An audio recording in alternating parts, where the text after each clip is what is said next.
Hi, and welcome to this episode of Brainy Moms. I'm Dr. Amy Moore, and I'm here with Terry Miller. We Hello. are coming to you from sunny Colorado. Our show today is called From Trauma to Transformation, Finding the Silver Lining in the COVID Cloud. And we chose this topic because this has been a really hard year with a lot of suffering and frustration and loss. But we are also seeing stories of success and triumph and hope. And we're hearing people talk about ways that the pandemic has actually led to positive changes in their lives. And so we want to dig into that a little bit and share that with you guys. So, Terry, let's just start with you. What positives have you experienced or heard about? Well, for us, when the whole pandemic began for our family, of course, at first it was really scary. Like, what does this mean and what's going to happen? But within just a couple of weeks, it was kind of like Christmas holidays in the springtime. So I guess it was last April when everything kind of shut down. My kids in college came home. We ended up like family reunion, everybody back home. It was kind of crowded and chaotic, but it was so much fun. Again, it was like, Christmas holidays in the spring. And I think we all gained like 10 pounds having fun food and, you bake all together. And so that was really sweet and enjoyable and great bonding time for us. Even though it was a scary time, we were having sweet family time. And then in later months, I talked to you about this yesterday, Amy, that in later months, I noticed that at the gym where I'm super involved and super active, I like to work out, anywhere from like 3 to 5 days a week. I love it. I'm a silly gym rat. And just rub it in. It's just fun. That's my it's become even more so my social group. Yeah. And so at the beginning, when all this happened, the gym switched over and for a while it was closed. And then you had to sign up for classes. And I like taking the classes. And so people signed up and there was only 9 people per class, plus the teacher 10. And we were all spaced out and, not spaced out, but, spaced out on the floor. Actions on the floor. We were probably a little spaced out too. Right. But anyway, so yeah, it was just amazing. This core group kind of grew up out of that because we were the ones that were consistently signing up. And it just became this really, really sweet friend group and support and encouragement. And so that was a neat benefit. It became this tighter connection instead of being withdrawn. Wow. So, yeah, it was good for our family. What about for you? What good things came about? So I'm an introvert and I'm a chronic illness warrior. Right. Yeah. And so I enjoy being at home and I'm healthier when I'm at home. And so really the ability to work from home has been phenomenal for my health. Yeah. Physical health and mental health. And I'm absolutely more productive that way. Yeah. Right. And I know I know that you especially miss the water cooler chit chat in the office. Yeah. Whereas to me, that's a distraction. Right. And so I prefer just the focused, quiet, solitude in order to do, my work off camera. And then I love how streamlined meetings are on Zoom compared to how they are in person when, you make small talk before and after. And not everyone's going to be able to relate to that. But to me, it really gave me time to rest my body from not having to be in the rat race of traffic in the mornings and in the afternoons and breathe shared air. And so that was really the biggest silver lining, that I noticed this year too. But you know what? I actually posed the question on Facebook. And so I want to share some of the responses that I got. All right. So here's one. We became closer as a family because life was forced to slow down. We had time to really enjoy our time together. Family meals every night and real conversations from the kids. And it taught us to appreciate the little things in life. Yeah. Someone else said it showed me to keep it simple. Life, work, parenting. And I also curbed my spending and allowed me to pay off some debt. Right. That's good. Oh, that is a really good benefit. I bet that was true for a lot of people. Oh, well, I said to somebody the other day, I didn't buy any shoes this year. Oh, yeah. Because you weren't just out and about. Yeah. Right. And if you know me, you know that I'm kind of a shoe hog. And so, I got no new pairs of boots, right? Except I got a pair for Christmas, but I didn't buy those myself. Nice. And lipstick. Don't you know the lipstick industry had to have tanked this year because everybody's in a mask. Who cares about lipstick? Right. Although I have to wear twice as much for Zoom meetings because of the way the light washes you out. So. That is so true. Yeah.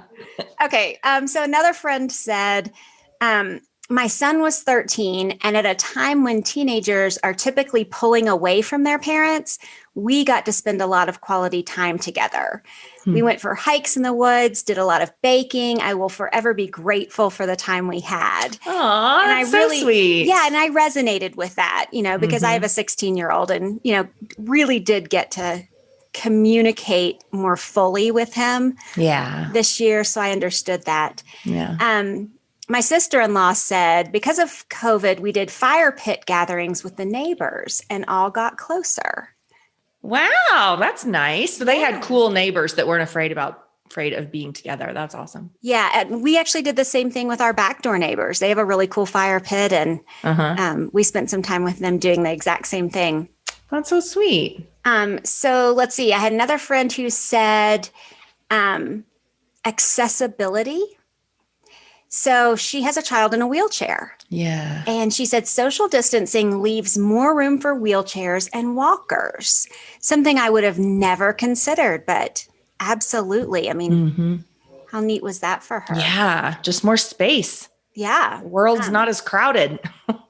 And somebody else said, I reconnected with lots of friends virtually that had gotten lost over time. I embraced new ways to accomplish goals and do business. I became more purposeful in my shopping and travel, and most of all, really dived deeper than ever into my personal relationship with Christ and others that I love. That's awesome. Yeah, she really dug in. I had one friend who said, some believe every cloud has a silver lining, while others believe every silver lining has a cloud. It's all about perspective. Oh, that's excellent. It is. And we're actually going to talk about that, right? Yeah. Yeah. So, I had a lot of friends talk about, just the ability to spend more time with their children, with their spouses, with their families. That was the overwhelming majority of comments that I got. Yeah. Was, the extra time that they got to spend this year. Well, these weren't comments that I received, but kind of resources that I've pulled that we've seen out in the world, out in the media. It's really interesting. Like an amazing benefit is the environmental situation, that pollution rates really went down. And so that was really cool. I mean, that's a great silver lining. I mean, seriously, improving the clouds, Absolutely. And so I posted the same question on LinkedIn and somebody mentioned that. And I said, yeah, here's a link that shows some before and after pictures of downtown Los Angeles and some other major cities.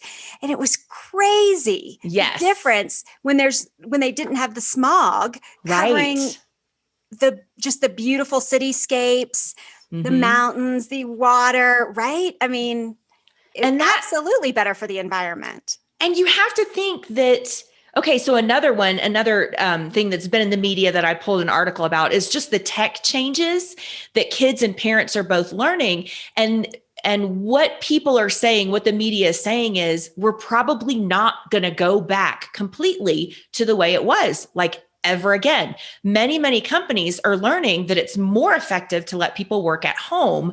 And the tech now supports that for education, for all these things. And so that means this could have created a shift where there's just fewer commutes. There's fewer cars on the road. There's less pollution. Awesome environmental benefit. Awesome silver lining. Absolutely. Yeah. Absolutely. Another one was sleep. And this was a really cool thing. Several articles in the media right now and research articles about improved memory and cognitive levels and psychological health for getting later start times for these school kids, for high school kids especially, because in that puberty age, high school kids, you think as they're getting older, they need less sleep, but there's this little spell when kids are in high school, they're actually needing more sleep because their bodies are growing so much, they're hormonally changing so much, and kids end up in high school years getting so much less. They're up till 10, 11, 12 at night doing homework or chatting with friends. And then they're up at 6 a.m. or earlier for girls that get up and have to fix their hair and put on their makeup. And, so with these later start times and online school, kids are getting better sleep. Parents are getting better sleep. And that's a big health benefit for everyone. So Absolutely. And I deal. credit that for being part of the reason why my health is so much better too, because I get an extra hour of sleep in the mornings, not having to get up and do the commute and get ready for the workday that way. Yeah. Absolutely. Pack your lunch. And I mean, it saves, I can use that time to sleep. Yes. Yeah. Yeah. Big difference. So a few weeks ago, Rick Warren, who's the pastor of Saddleback Church in California, was finally able to deliver his first in-person message since the pandemic started, right? Because California had really strict lockdown rules. And so he did a series on the topic called Doing a Reset for a Better Life After COVID. And so you and I watched two of those messages, the video of it. And here are a couple of the things that he said. Here are the takeaways. Yeah. Extract the lessons we've learned and consider if our experiences were wasted. Make a don't do list instead of a to-do list of things that we used to do that we aren't going to do anymore. Yes, like pack your lunch. Right. But I think his issue was eliminate the non-essential things that waste our energy and hold us back. Yeah. Right. So a don't do list of the unhealthy habits and the unessentials that we're going to get rid of. And then excel at what really matters. Live on purpose and choose good priorities. Yeah. I think it's so similar, like that perspective and everything he talked about was so similar to something that my husband talks about. And so my husband actually did a podcast episode on this. I should know the episode. I don't know the episode, but he did a podcast episode recently, the True Life Show, with his partner, Dr. Randy James, at True Life Medicine. And they did the show on rest and reboot. And it's this incredible analogy, so similar to the Saddleback message, to Rick Warren's message, about getting that reset, like a computer or a phone. Think about it. You have to recharge it. You have to plug it in and recharge it. So you need to shut it down. Don't use it for a while. But every once in a while, you have to do a reboot. You need to upgrade your OS, right? Your operating system. Right. I mean, everybody gets that. You get that on your phone. You get the little message, it's time to upgrade your OS. And so he talked about that. That's so essential for us as human beings. And what a perfect time. We've had kind of a time of reboot, or we're in a time of reboot with the pandemic. Well, now what are we going to do to upgrade our operating system? We're not going to it doesn't make sense to say, I'm going to recharge my phone and then pull it out. And, I'm just going to keep using the same old operating system. And 10 years from now, I'm going to have the same old operating system. Well, it gets so inefficient. You come to a point where you can't take another picture. You can't text anymore. You've not been able to keep up with all the input and all the new technology and all the new opportunities.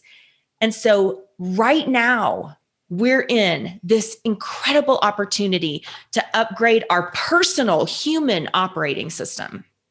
Wow. I love that. I love that analogy. Oh, good. And I think it's something that everyone can understand, right? And so we will put links to Rick Warren's messages and the True Life Show episode that Terry's husband hosts as well in Yeah. our show notes so that you guys can listen to those great messages too. Mm-hmm. So I want to share a little bit from an interview from an article in the New York Times last week on this same topic. So the interview was with Dr. Katie Milkman, who is a professor at Wharton and author of the book, How to Change: The Science of Getting from Where You Are to Where You Want to Be. And her research is focused around the idea of the fresh start effect. And that's where people are more likely to start or set goals around what she says are temporal landmarks in time, like New Year's Day, your birthday, the beginning, like the first day of spring, those landmarks, throughout our calendar. Yeah. New Year's resolution, spring cleaning, all that kind of thing. Absolutely. Yeah. I'm turning 50 this year, so I'm going to get healthy or whatever. Right. Yeah. And so she says that these landmarks in time, temporal landmarks, create a psychological mindset for change or a fresh start. And so she says the end of COVID is one of those fresh start opportunities. Right. This was her quote. Yeah. I don't know when we'll have another one like it. We have this blank slate to work on. Everything is on the table to start fresh. So great. It's exactly the same perspective of that reboot, that this is our opportunity. This is such a powerful time to start over, upgrade our operating system. Absolutely. Yeah. Hey, let's take a break for a second and read a word from our sponsor, LearningRx. It is estimated that there are over 6 million children in the US diagnosed with ADHD and many more that are struggling with staying on task and staying focused. Parents often turn to medication to help mask the day-to-day attention difficulties, but this is just trying to put a Band-Aid over the problem.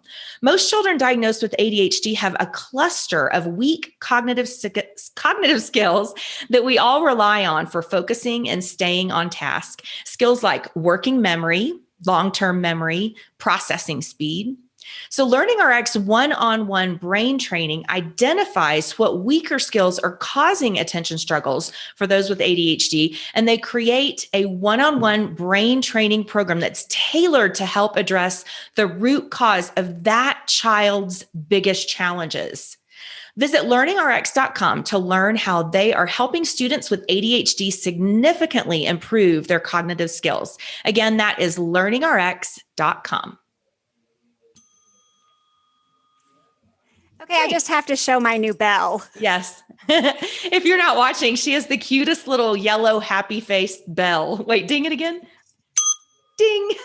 The kind that you put on a counter to let the, sales clerk know that you're waiting. And so I thought we need a better ding than what we were using before. So anyway, but I'm so excited about them that I had to show it with everybody. Cute. Right? They're so cute. Okay, so I want to introduce another idea here. And that's the idea of post-traumatic growth. So we're all familiar with post-traumatic stress, right? So post-traumatic growth is a different phenomenon that can occur when we're exposed to a traumatic experience. And arguably, living through a global pandemic can be a traumatic experience for many people, right? So post-traumatic growth, it's a term, it's been around since the 1990s. And some people associate that with resilience, but it's different. So resilience is that ability to bounce back after an, adversity or an adverse situation. Right. This is different. Post-traumatic growth is a fundamental change to our core beliefs that causes us to become different or better than we were before we actually experienced a trauma. So resilience is, hey, you're in the face of trauma. It hurts a little bit, but I have these, qualities that enable me to just get over it very quickly like this, right? So you don't actually experience the post-traumatic stress that came with that exposure to that trauma. Right. With post-traumatic growth, you do experience the post-traumatic stress, but then you're able to go one step forward and become different because of it. Yeah. And research, there's a ton of research on it. And research is showing that 50 to 75% of people who experience post-traumatic stress are able to then move forward and actually experience post-traumatic growth. Yeah. And so I think that, you've been through this, you've experienced something similar. So talk about that a little bit. Well, long before COVID, several years ago, I was in a really severe car wreck, icy pileup on Monument Hill. If anybody's in the Colorado area, they would know the space. It's a bad spot for traveling, and was actually hit by 4 cars in an icy pileup and experienced traumatic brain injury, severe neck injury, kind of split my face open.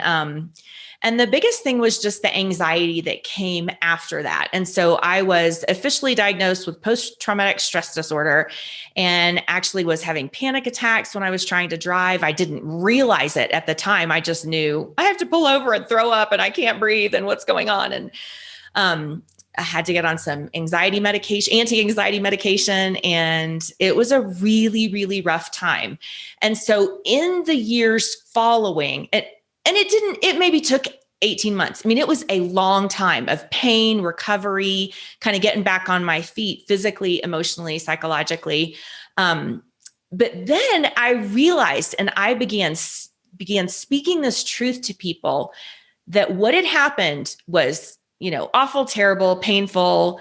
And yet it was one of the best things that had ever happened to me in my life, because so many things in my life were transformed because of this trauma. And so I began talking with the family about post-traumatic transformation disorder, because there were so many things in my life that were transformed. In a lot of ways, I was transformed, and there were things that had been truths in my past and in my family that were not truth. We didn't live that way anymore. I didn't behave the same way anymore. We didn't have those same habits and patterns. And so things had extremely transformed. For example, before the wreck, I did all the bookkeeping, taxes, bills, everything for our home, for our family. And when everything happened, I mean, I was taken out. I could do nothing. I had to quit homeschooling for a while. I mean, it was just a very, very rough time. And so the kids rose up to take care of all these things they hadn't been taken care of before. My husband just had to take over the finances because somebody's got to do it. Yeah. And we've never gone back to me having to bear the weight of that responsibility all by myself. It is transformed. But the process wasn't easy. It did feel a little bit like a disorder, post-traumatic transformation disorder, because it was a little painful. I would say things like, I'm sorry, I know I used to do that, but I'm not going to do that anymore. Or there were some things like lifting certain things, physical limitations, where I would say, I know I used to be able to do that, but now, buddy, like my teenage sons or whatever, I'd be like, y'all are going to have to just help mommy. Can y'all do that? Y'all are strong. Y'all are going to be mommy's arms and help me out. And the kids rose to it. So it was a beautiful transformation. And I'm grateful. I would not wish it on anyone else. I wouldn't wish anyone else to go through what I did. And yet I wouldn't change it for the world. Yeah. Thanks for being so vulnerable and sharing that. I think that well, first of all, I love that you've coined this term, post-traumatic transformation disorder. It's just fun. I think we'll have to quote that. So related to what you're talking about, I want to share something from Sarah Schaub. She's a resilience trainer at the UCLA Veteran Family Wellness Center. And so her focus is on post-traumatic growth. And she suggests that we ask ourselves the following 5 questions to promote this idea of post-traumatic growth in our own lives. So, number 1, what new opportunities or possibilities in life have surfaced are you choosing to pay attention to as a result of this pandemic? So new opportunities or possibilities. Number 2, what strengths have you noticed in yourself as well as in others since the onset of COVID-19? Number 3, how has this event positively impacted your relationship with yourself and others? Number 4, how has your appreciation for life been positively influenced since the onset of COVID-19? Yeah. And finally, how are you creating your own sense of inner peace during this time? And if you don't have a particular method, what would you like to introduce into your life to support your own sense of inner peace? And so obviously we'll put those questions in the transcript so that our listeners can ask those, right? So that they can experience post-traumatic growth or post-traumatic transformation too. I think reflection is the key here, right? You've been through something and now you need to reflect on those experiences in order to grow. Yeah. I think that reflection is so important. Just like that idea of post-traumatic transformation. I think the way you turn the corner from PTSD, post-traumatic stress disorder, to that gift of transformation is that introspection, that digging in and going, okay, I could just sit here and wallow for the rest of my life in the fact that I have a neck injury now that I'll deal with for the rest of my life. And that can be my number one focus. And that's all I see.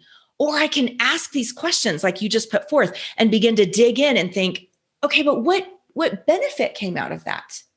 I went from this place of being sort of weak and fragile and I didn't overcome things very well to being an overcomer, to realizing that I can dig in and work harder to get stronger so that I can have a strength I didn't know I had inside me.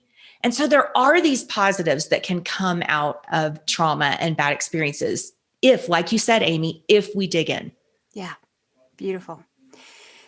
So in counseling, we talk about this idea of reframing or thinking differently about a situation, right? So we can't always change the situation, but we can change how we think about it.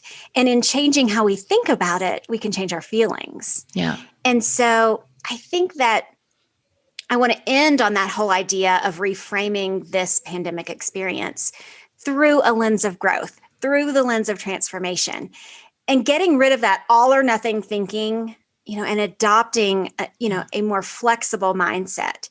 And, you were talking about, you've got some experience with this with your kids, right? How you've helped them learn how to think about things differently. Can you share a little bit about that?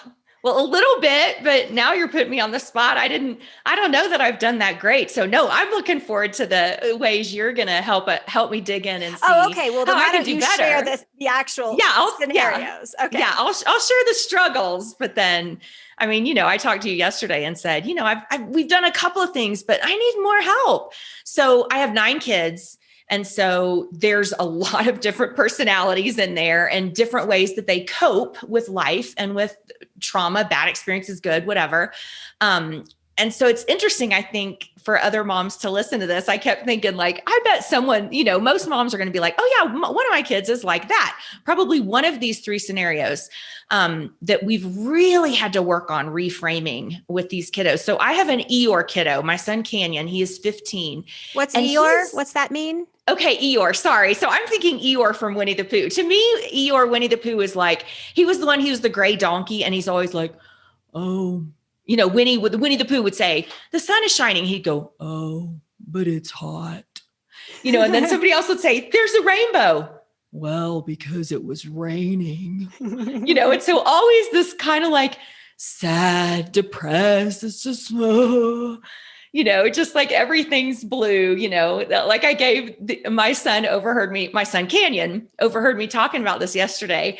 And he did not even know we were talking about him, but I was saying, how some kids, if you go on a trip and it rains, you go on an adventure, a day adventure, and it rains during the day, then, there was all these other fun things. You did this ride and that ride, and you went out to dinner and you had a blast and everyone laughed so hard. But then your Eeyore kid goes, but it rained. The rain ruined it. And then the sad thing is, what I realized is that later, all the other kids look back on that trip 2 months later and they go, oh, wasn't it fun when we did this and that? And that Eeyore kid goes, it just rained.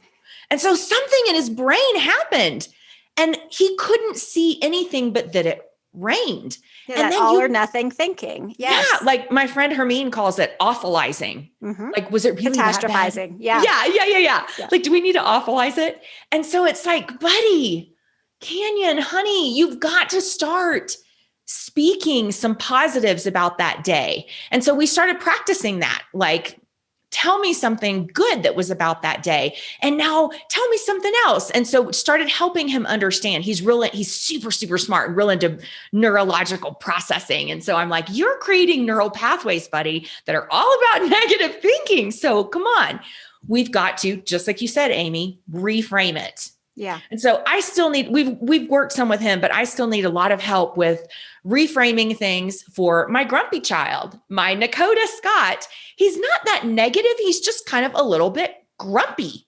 Like if you said, here, buddy, I got you some Easter candy, he'd go, well, gosh, I mean, she got more green jelly beans than I did. You know, he just always kind of has this little grumpy complaint, even though he's super cheerful. He just has this little grumpy twist. And then my extrovert son, Ian, who's 16, and particularly COVID, he is generally upbeat, you know, encouraging, excited, positive about everything. But COVID has been so hard on him. It's been really hard for him to see any silver lining because he's just been away from what gives him energy, his friendships, his community. So give me some tips. Give all us moms of kids with maybe more challenging personality twists. How do we help kids reframe? Yeah. So I think the first thing that we do is we have to validate their feelings, right? They're feeling that way. Yeah. So we have to start by validating those. But then a lot of times they just need some tools to think about things differently, right? I always say, let's put that thought on trial. What evidence do you have to suggest that the situation is as bad as you think it is, right? Because they are catastrophizing, right? Right. And so, you know, that's where I always start is let's look at the evidence here. So in your child who says the entire day was ruined by rain, well, what's the evidence that rain ruined the entire experience? Right. Let's talk about what else happened. Yeah. Right. What else is in your Easter basket besides not enough green jelly beans? Right. Exactly. And so when you look at it as, you know, putting the positives and the negatives on a scale, right, that rain is going to be the only negative on the day. And 13 other positive things happened that day that are going to tip the scales in their favor. And if you can help them create a visual like that, you know, sometimes that can help. That's so good. I love that. Putting that thought on trial, putting that feeling on trial, putting that phrase on trial. Yes. That's so good. You're not putting your kid on trial. No. You're just saying, hey, let's hold that comment up and let's investigate that. Yes. And I mean, that is a classic cognitive behavioral therapy tool that we want to give kids in order to help them think differently about a situation, right? So you're not actually putting it on trial. You're going to guide them through putting that thought on trial. Nice. Right? Helping them amass that evidence on either side. Nice. Okay. So of course, I'm going to say connect. Yeah. Right. So connection helps build resilience. And the idea that you're not alone in managing this situation and living through this situation is so important, right? And so that is always my number one go-to, connect. I think that's so with the grumpy kid. I want to just challenge moms that I know that can be so hard with the Eeyore grumpy, whatever. Like for the one that says, looks at the Easter basket and says, well, I'm disappointed because they had more green jelly beans. And I think the hard thing, what we all want to say as a mom is, dude, be grateful. You know, what is your problem? You've got like, you know, a chocolate bunny and some marshmallow piglets or whatever those nasty things are, ducks. I don't know what you know what I'm saying, but just to let them be grateful. That's the thing we want to tell them is be grateful, you know, and we want to like get on them. Like, what a brat. There's this feeling inside us that says that. And I think it's so hard if we can just fake it, even if there's not an ounce of compassion or empathy, everything I'm feeling is, what an ungrateful little snot, whatever, that instead, if I can say, oh, buddy, that is a bummer. I love green jelly beans too. Actually my favorite are pink. I love it when I get the most pink jelly beans, but just try that. I'm just faking it. But I think you're right, Amy. If I could do that, I would probably completely break down the frustration for him because he would just feel validated and understood. And instead, I have to confess, what I usually do is go, buddy, you need to be grateful. Happy Easter to you. And then Easter morning's ruined, Right. So, yeah. Good suggestion, Amy. Thank you. Sure. Okay. One thing that I think that we should all do now that we're coming out of this lockdown time is sit with our kids and make a list of everything that they got to do over the past year. Mm-hmm. Because that COVID cloud is hovering over this past year that seems wasted, mm-hmm. right? Online school, and they hated it, and they just, slept walked through the year. Yeah. When really, did you? What did you get to do this year? Yeah. Simple things like I got to play board games with my siblings to, I still got to, play in the youth symphony, even though we had to wear masks, but I still got to perform. And that's one that, I had to remind my 16-year-old of yesterday. So make a list. And the idea, again, is to show evidence of good things that still happened this year. So good. Right. Mm-hmm. And along that line, I think that we really need to work hard as parents at nurturing empathy and compassion and caring for others. And amidst all of this turmoil that has happened in our country this year, we need to help our kids recognize that there is still beauty in humanity. And so we need to be pointing out when we see those examples. And so while there are so many examples of doctors and nurses and first responders and helping professionals, who were out there in the trenches doing great things this year, kids also did great things this year. And how fun is that to be able to point those examples out? In fact, there's an author named Erin Silver, and she published a book this fall called What Kids Did: Stories of Kindness and Invention in the Time of COVID-19. So great. Yes. Yeah. And so she searched the world, right, for examples. And here were a couple of ways that kids came up with these creative and thoughtful ways to help people, from making 3D printed medical equipment to food bank fundraising to a neighborhood joke stand to creating a semi-automatic hand washing machine. These were ways that kids made a difference in their communities in the middle of a pandemic. That's so cool. I know, right? So I'll put a link to that book on our Brainy Moms Brainy Books page. Yeah. And then also a link in the show notes so that you guys can check that out. Because I think that if kids can see those types of gestures, that it creates so much hope, and inspiration. Absolutely. So that hopefully then kids can read things like that. And it's not just mom and dad nagging them. Well, why don't you go do something nice for someone? Here's some practical ideas. And so kids can get inspired to rise to that. Right. It could spark some of their own ideas, based on their own talents and hobbies and interests. Right. Yeah. And then I think finally, we have to check our own inventories of growth and transformation. We've talked about before that our attitudes and perspectives are so contagious. And so if we're walking around complaining, then what is that telling our children? Right? But if we're walking around saying, one good thing that came out of this year is A, B, and C, right? Identifying that. Or, hey, here's another thing I really loved about this year. And if you can tie it back to them as well, right? I mean, to be able to say, I know this year was hard, but I have to tell you how much I enjoyed spending more time with you than ever. Yeah. right? Because I love you and I love spending time with you. And that might not have been as special to you, but I want you to know how special it was to me as a mom or a parent. I think it's good to step back and realize that doesn't mean you have to be Pollyanna.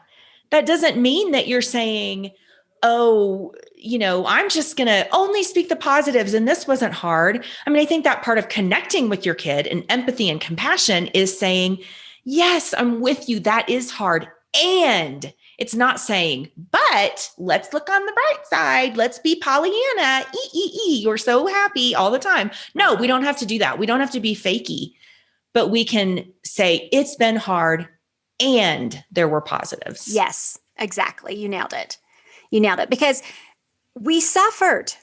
Some people more than others. And we want to recognize that suffering. I mean, that teaches empathy, right? But it also teaches growth and transformation and resilience and the idea that you can overcome adverse situations like a global pandemic, right? Yeah. That we can get through it together. Yeah, absolutely. Transformation's the goal. Absolutely. So this has been a great conversation. We are out of time, and so we do need to wrap this up. Hey, thanks so much for listening today. If you liked our show, please leave us a rating or a review on Apple Podcasts, subscribe on your favorite podcast platform or on YouTube. And be sure to follow us on social media. We are under the handle @TheBrainyMoms. You can also follow me on Twitter and Instagram under Dr._Amy Moore. So until next time, look, we know you're busy moms and we're busy moms, so we are out. See ya.